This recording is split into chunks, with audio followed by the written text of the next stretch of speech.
Hey, Treasure fans, your pal Big D and Cobb back here with another movie review. What was the first one we watched? Return of the Jedi. Return of the Jedi, and then we did Revenge of the Sith. And then we went a whole different direction and did Jaws 3. We did Jaws 3 because we both enjoy shark movies. We both like the Jaws series.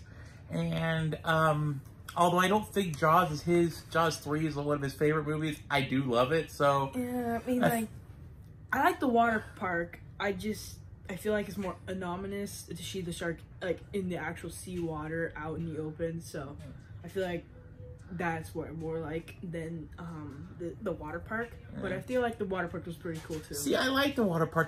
The movie shifted because the first two movies were in the open ocean, and this one shifted to a theme park. So it's a much more condensed location instead of being out in the wide open ocean. So I like that aspect of it too. Yeah. I thought that was a really interesting idea, and it has a great cast. I mean, it was made in 1983, but it's got, Dennis Quaid, Louis Gossett Jr., Leah Thompson from Back to the Future fame.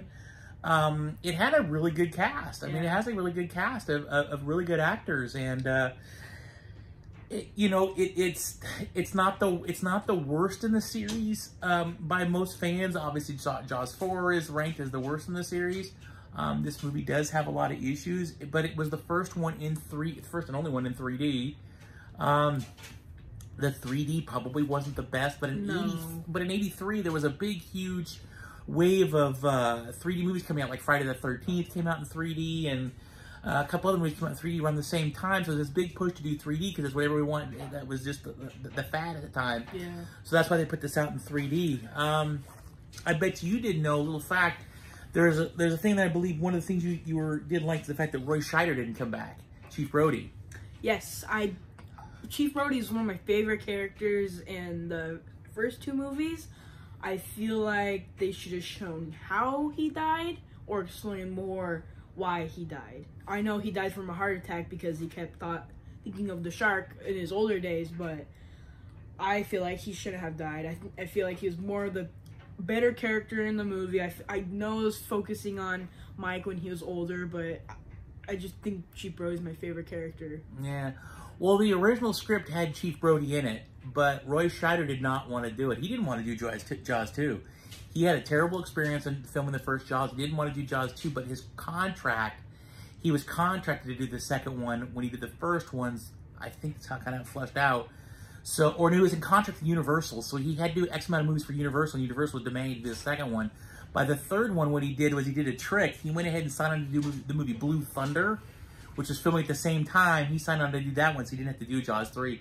So what they did was they went back and they rewrote the script and then took the focus off the father and put the focus on the kids now grown up. The kids were in the two first movies. The first movie, the oldest son was attacked, and in the second movie, they both were attacked. And then in this one, they're both attacked again, but they just shifted it to the kids.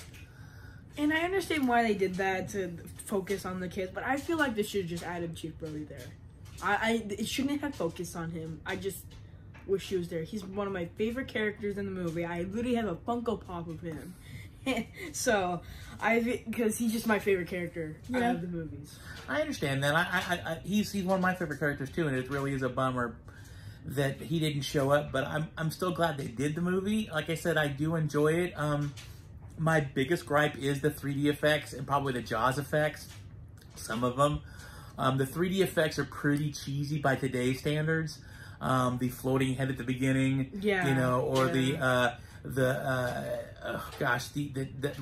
when she shoots the harpoon, when Dennis Quaid shoots the harpoon at the first shark, and it's coming right at you, you're like, okay. Yeah. That's the cheesy stuff they used to do with 3D back in the day. They don't necessarily do that so much with 3D anymore, but they used to do it back then. Or like the frog jumping at you in that little area, or like the shark coming through the glass. Yeah. It's just like, when I was watching it, I was like, wait. So I thought it was like the computer monitor, but no, it was supposed to be outside of the thing. So. Yeah. I mean, I thought it was an interesting idea, the fact that Jaws rolls into this park, has a baby, the baby gets taken away, and then of course Jaws runs amok. But I thought that was an interesting idea because you're always wondering how there keeps being more Jawses out there. So these killer sharks just keep following the Brody family. But, I mean, it's still got a lot of fun to it. There's a lot of really cool scenes. Some of the underwater stuff is really neat to watch. Yeah. Some of it's not so good. Some of the shark scenes are actually not bad. Yeah. And there's some of the shark scenes that are really bad. Like when Jaws is coming in to break through the glass of that control room at the end. It looks really bad. Yes. It's like this. You could totally tell it's like some sort of green screen with just like a plastic shark hanging there, kind of rolling in. So that does come out pretty cheesy. But they should have made a version with no 3D. I feel like they should go back and edit and with no 3D at all. You know, just to give you the experience without the 3D and seeing all that stuff. Yeah, they could have tweaked it a little bit. Again, it was the times everybody was doing 3D, so they figured Jaws 3D, why not? You know, and it is fun. It is a fun movie. You know, there are some really cool scenes. I do like the scene when the character Fitzroyce actually gets eaten by Jaws, but doesn't quite go in there. And there's the scene where he's rolling around the tongue, and Jaws is inside his mouth, pushing back and forth. He's trying to stay away, and you can see the mouth closing down. I do like that scene. I think that's really neat. It's a really intense scene. Yeah. Kind of like, what would you do if you're stuck in a shark's mouth? No, yeah. My only problem with that is he would have swallowed him. He still would be hanging out in his jowls while he was attacking the next thing, you know. And then he had the grenade in his hand. That's how they blew him up. So I feel like I don't think he'd have that grenade in his hand for sure anymore. He would have dropped it because he got bit. He was dead. He was just hanging there, you know. And the fact that Jaws hadn't swallowed him or spit him out, he's just kind of hanging in his mouth. It's like, okay. I feel like, but they still had to kill the shark, so I don't know any other way how they would kill it. You know, there's nothing there. They just had that control room that was busted. Yeah. So they didn't have any guns or any, like, the harpoons, so. Yeah. They didn't have any of that. It's really interesting, but, you know, it just, I still had a lot of fun with it. And it's funny because I actually went to the Monterey Bay Aquarium. We live really close to that. And I actually got to see they did have, some of the stuff they say in the movie is true. We've never really been able to keep a great white in captivity. Monterey Bay Aquarium, where we live by, has done it twice. But they were both juvenile sharks. And the first time they had to get rid of it because there was a huge sunfish in the same tank, and the shark ate the sunfish. So they had to get rid of the shark. And then the second time, it was starting to go after some of the other other fish in the tank. So they had to take the shark out. You just can't keep it. They just, for whatever reason, sharks need to have a lot of open territory to swim, and in just these small tanks, it's just not possible. No. You know, they just, it's a kind of unfortunate. It's really neat to see one. It was neat to see one up close, and you know, and to see actually an actual great white shark. But at the same time, it's kind of like these are big creatures. They probably shouldn't be in captivity. They should be out swimming around. So we see them off our coast here all the time. Especially now. They're on the coast all the time. Every time I turn around, our local news is showing me pictures of there's another great white swimming down by Santa Cruz again. So there's quite a few around here. So it's really kind of neat. One other issue I had with the movie, and that is the scene when his Bess Armstrong and Dennis Quaid, they just patched the tunnel, and the Jaws is coming after them. They're swimming back to go to that control room, and they close the door, and the shark gets his tooth caught in the door. I never could figure out how that happened. I don't understand how, because it's not like his tooth was up here; it's on the side. So somehow he had to come in and come like this and get it over here. I don't know. That bothered me because I'm like, that wouldn't really happen. No. But and there's a lot of little things here and there. But I mean, you know, what a neat movie. I mean, they were able to take this movie, take it to a theme park. You still have the Brody family. You know, you added a couple new characters. And you know, you put them in peril. That's basically what they did, you know, and it was really neat. I do believe they do have a theme park like that. I don't know where it is, but I remember, I want to say it's somewhere over in